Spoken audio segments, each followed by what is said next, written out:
Aujourd'hui, nous allons parler du pire accident en meeting aérien de l'histoire de l'aviation. Le premier mot qui vous vient peut-être en tête, c'est Ramstein. En Allemagne, grand meeting aérien où la patrouille italienne, les Frecce Tricolori, se sont percutés lors d'une présentation face à face, envoyant une boule de feu dans le public sur cette base militaire allemande. Tragédie qui a vacciné, si je puis dire, les Allemands face aux meetings aériens militaires qui sont encore interdits à l'heure actuelle. Eh bien, non. Malheureusement, il y a eu encore pire et c'était le 27 juillet 2002. Il y a maintenant 22 ans, dans l'est de l'Ukraine, lors du meeting aérien de Sknyliv. Il y avait 10 000 personnes au sol, 545 vont être blessés, 77 vont perdre la vie dans le crash d'un seul avion, un Sukhoi 27 UB, dont l'équipage survivra, mais ira faire un long séjour en prison suite à l'enquête. Allez, on rentre un petit peu dans le détail, juste après en présentation de notre partenaire. Conflict of Nations est un jeu de stratégie PVP, ce qui signifie player versus player, donc joueur contre joueur, des humains, en temps réel, gratuit. Vous pouvez choisir un vrai pays à diriger pendant un conflit mondial du 21e siècle, donc l'Ukraine, la Russie, les États-Unis, la France, et combattre jusqu'à 128 autres joueurs en temps réel dans des parties qui du coup peuvent durer des semaines. Vous verrez, ça prend beaucoup de temps de déplacer des unités au travers d'un grand pays. Utilisez de nombreuses unités pour construire votre armée, vous aurez des chars, des avions, des navires, et vous pourrez déclarer la guerre à vos voisins ou décider de forger des alliances avec d'autres joueurs, et bien sûr vous pourrez retourner votre veste. Vous choisissez votre propre stratégie, vous engagez dans des batailles épiques et vous partez à la conquête du monde où vous essayez de vous défendre. Moi ce que j'aime beaucoup c'est qu'on peut recréer de nombreux conflits et en ce moment, eh bien vous pouvez jouer sur PC et mobile et vous obtenez un cadeau exclusif. Vous pouvez obtenir 13 000 pièces d'or et un mois d'abonnement premium gratuit. C'est disponible pendant 30 jours. Ne perdez pas de temps, cliquez sur le lien.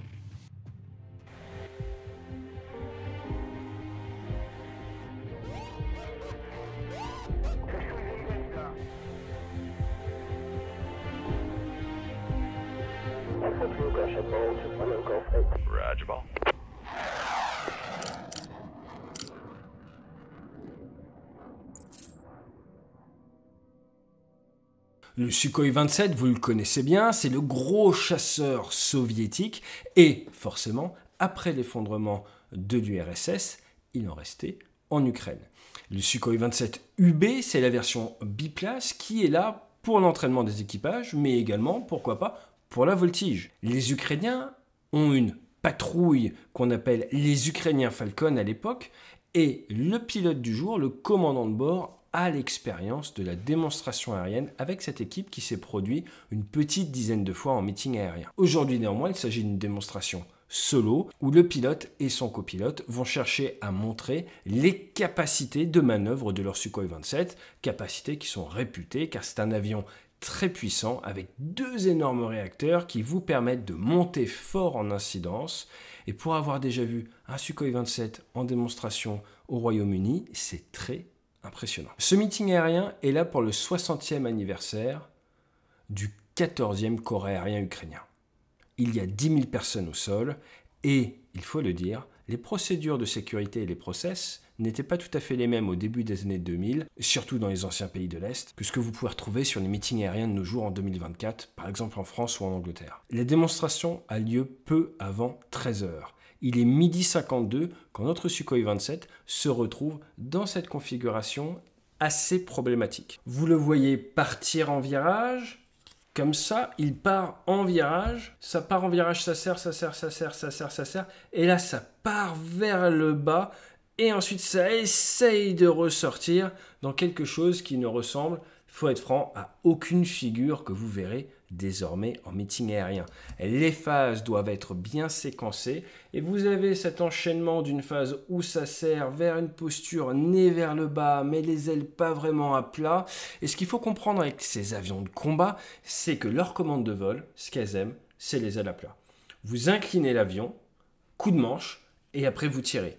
J'incline l'avion, j'incline mon vecteur vitesse et ensuite je tire. J'incline mon vecteur vitesse, et je tire. Je commence pas à tirer tout en mettant du roulis et après j'arrive vers le bas, je ne suis pas vraiment les ailes à plat mais je tire. Non, c'est 1, j'oriente mon vecteur vitesse, 2, je viens chercher du facteur de charge. Et c'est là où les avions vont bien vous aider à respecter la trajectoire que vous le souhaitez.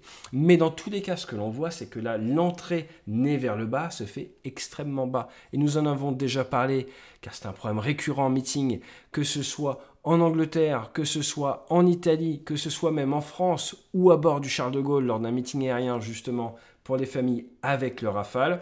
Eh bien, quand vous partez nez vers le bas, trop bas, il y a un moment, il vous manque la petite marge.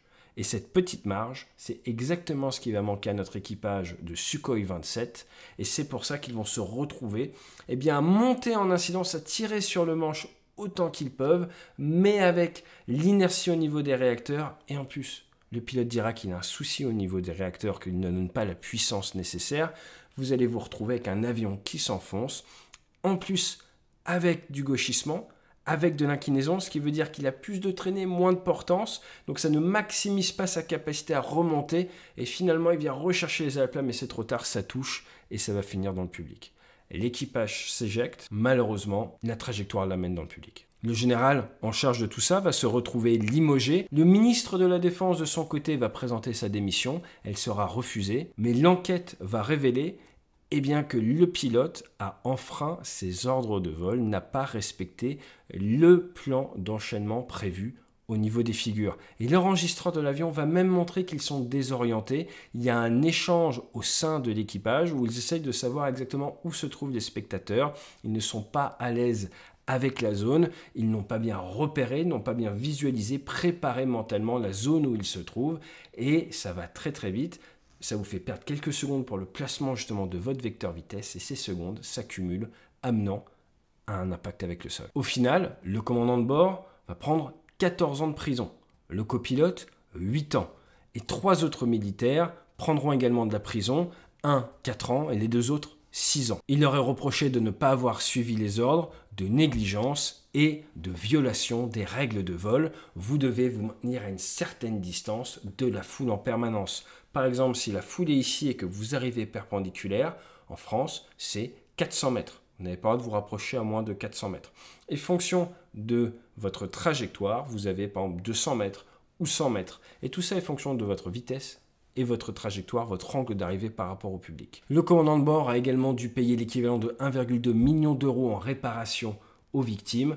Le copilote a également dû débourser de l'argent en réparation aux victimes. Finalement, le copilote sera relâché en 2008, après 3 ans et demi de prison.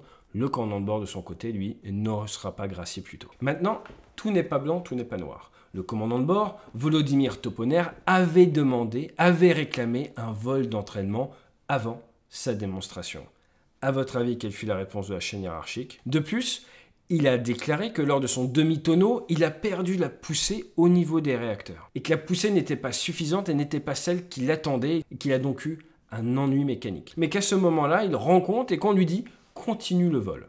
Alors là, ce qu'il faut comprendre, c'est que dans les doctrines anciennement soviétiques, le chef du vol est au sol et le pilote n'est qu'un exécutant quasiment micromanagé par les personnes au sol.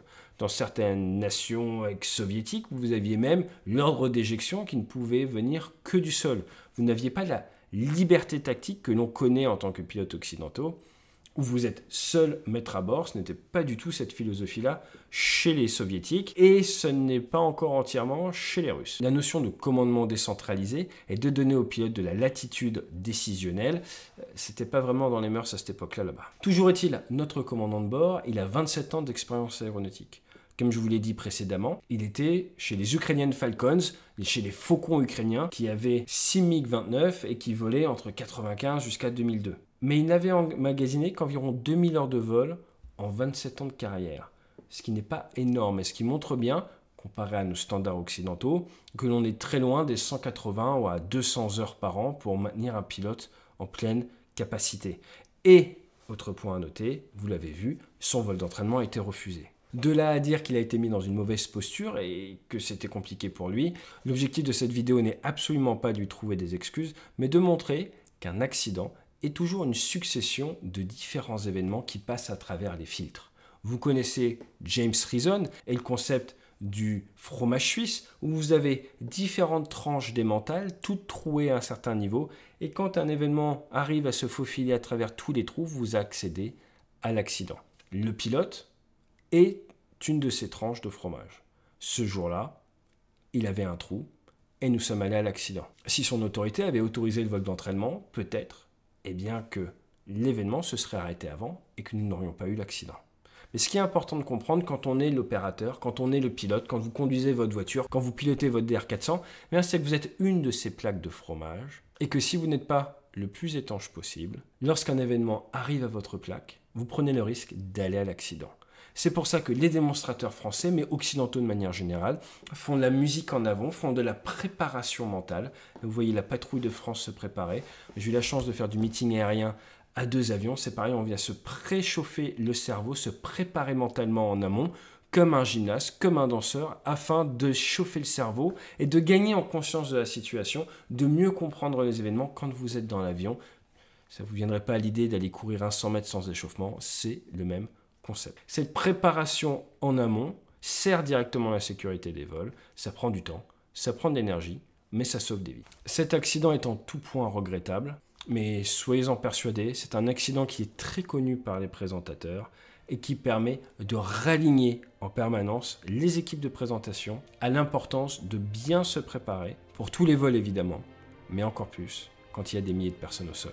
Je vous dis à très bientôt sur la chaîne et fly safe.